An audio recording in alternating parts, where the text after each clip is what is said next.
Merhaba arkadaşlarım. Türkaliano kanalına hoş geldiniz. Ben Zeynep. Türkçeni ve İtalyancanı bana bırak. Birlikte eğlenerek öğrenelim. Hadi başlayalım. Bugünkü konumuz ne hakkında?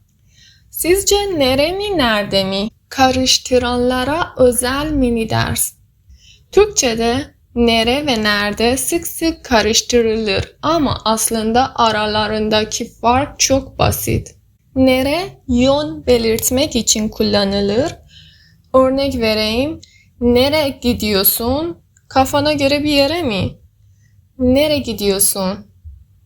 Nere aynı nereye? Nereye gidiyorsun?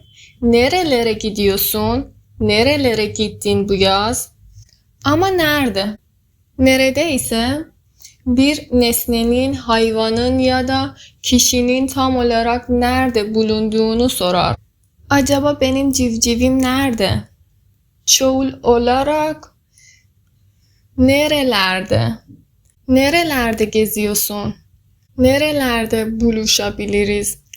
Özet olarak nere yön için, nerede ise bir şeyin ya da canlının bulunduğu yer için kullanılır. Şimdi sen de bir cümle yaz ve yorumlara bırak.